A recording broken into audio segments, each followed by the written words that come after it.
Hey everyone, welcome back if you're returning and welcome if you're new. Today's video will be a little bit different from anything I would normally post. I really don't have many updates regarding my car because not much has changed since my last video, but there is one thing that I wanted to share and then a particular topic that I wanted to talk about as well. So without further ado, I'll go ahead and get to one thing about my car that I wanted to share out of the way. So cosmetically, everything is still the same. There are a few plans that I have, but that'll have to wait until I can actually afford those things. But the one update is that I finally did the VCM delete. VCM, if you don't know, is variable cylinder management. It's a system on Honda's V6s, and I believe it's only on V6s, I could be wrong, but on Honda's V6s with automatics specifically, that disables 3 of the cylinders in order to save fuel. I honestly hated it on my particular car, and my idea is that this is a general consensus among all nitrogen Accord owners with the V6 and 6-speed automatic. Is that it made the car very kind of unpredictable, jerky, vibrated a little bit too much. The system just wasn't seamless at all. You could definitely notice when 3 of the cylinders shut off. In my car specifically, and possibly other ones as well, there would be this very discomforting vibration each time the VCM system activated or deactivated, however you want to put it, and it made the driving experience somewhat of a headache. And also it kind of made these cars have about 280 or so horsepower, and you honestly wouldn't be able to tell with the VCM still enabled. Since disabling that, and since the car now runs on all 6 cylinders at all times, it drives like a completely different car in a phenomenal way. So there's that. I'm happy that I finally did it, and honestly I highly recommend it to anyone who owns not only an Accord, but anyone who owns any Honda V6 with an automatic transmission. I think it'll save you a good bit of headache, and for only $129, so I definitely think it's a worthwhile investment. Now onto the topic that I wanted to bring up. I was thinking recently about my little journey that I've had with all of the cars that I've owned. If you didn't know, I've owned 4 cars at this point, all before the age of 23. And I can honestly say all 4 of those cars have been cars that I consider to be a dream car at some point or another.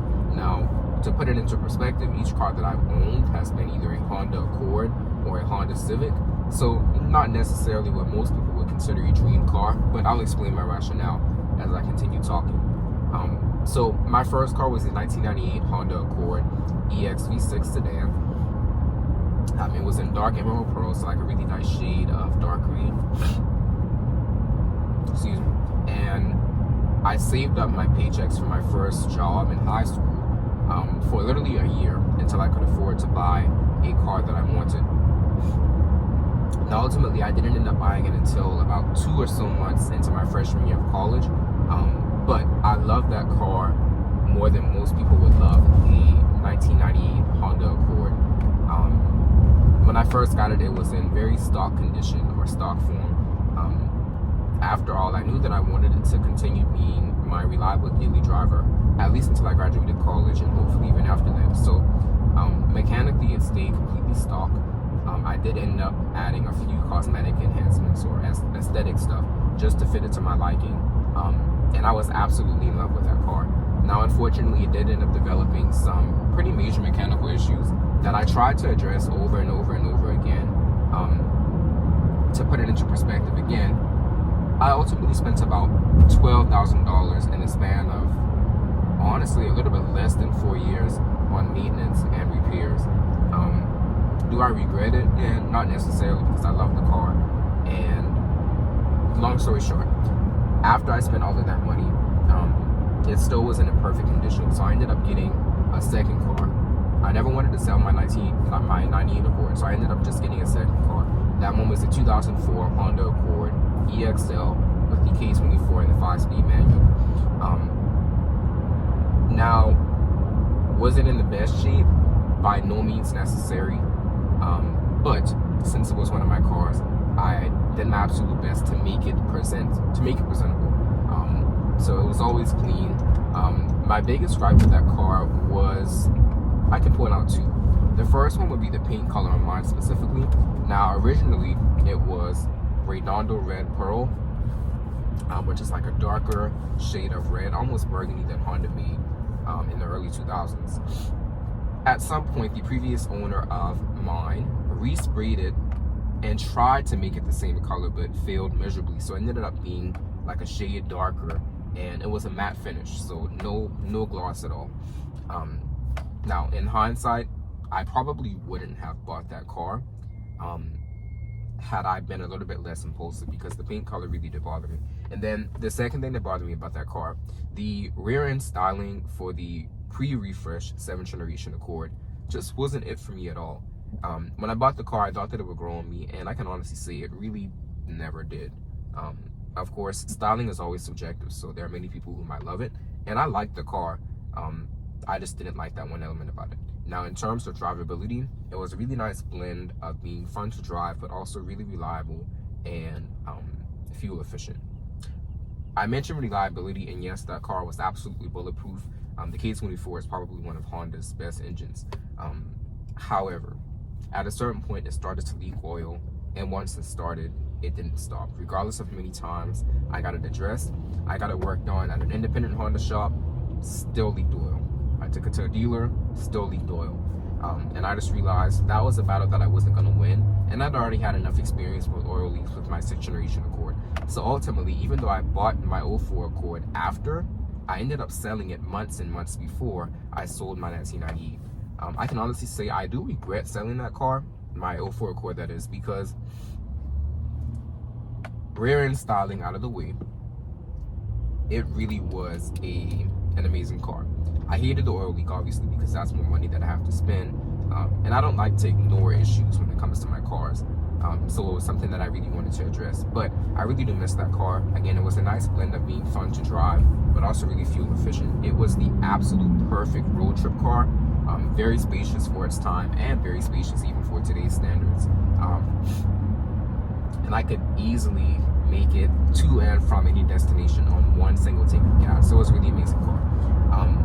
Okay, fast forward to literally a month after I sold that 04 Accord, I realized, had I invested, $4,000 more into my 98 Accord, I really would have been a fool. So instead of investing that money into getting all of that major stuff addressed in that car, I ended up getting the car that I'm recording this video in. So on May 27th, I want to say, of 2022, I went to a local Volvo dealership that had this 2014 Honda Accord EXL V6 on their lot. I had no plans on buying it that day. I just wanted to go test drive it. I had my eyes set on getting a 10th generation Honda Civic Si, actually. And unfortunately, that car ended up selling the day that I was going to go get it, which led me to this. I went to test drive it, realized that it drove pretty similarly to my 98 Accord V6, ended up falling in love with it. Long story short, here I am. Absolutely love the car. I've added a few cosmetic enhancements here and there to kind of emulate the look that I went for in my 6th generation Accord.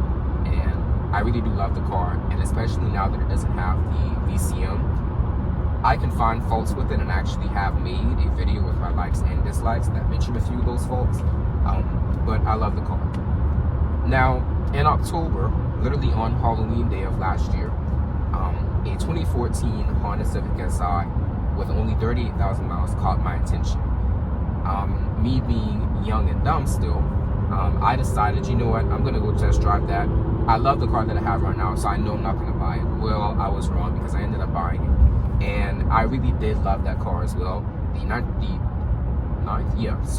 generation Civic Si, since it came out, has always been one of my attainable dream cars.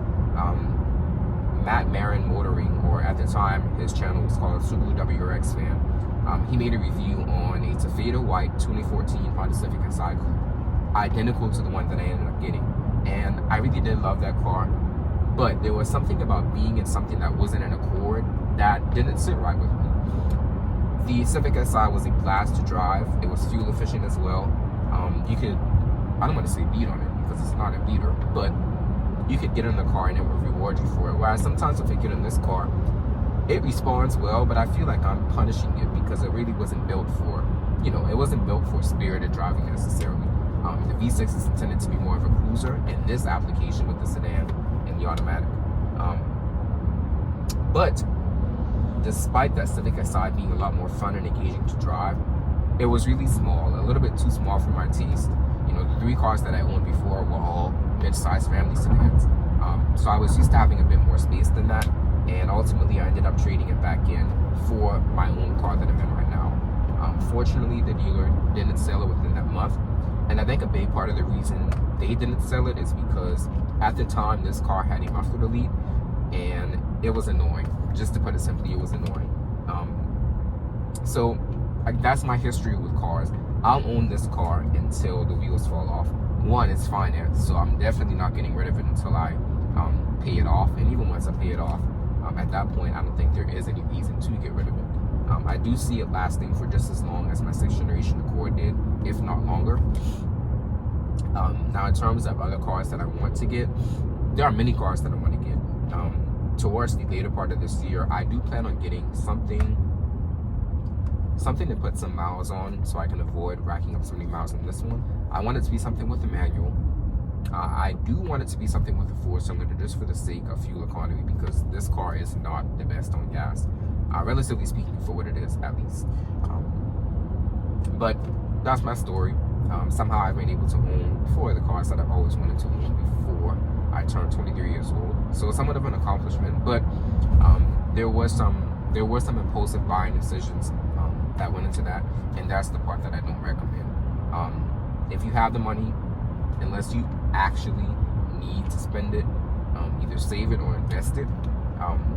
I can say that I'm fortunate enough to be pretty financially stable by, I don't know that it's by choice. I do, choose to save money, but at the same time, I'm a teacher, so money is not the biggest object for me, clearly.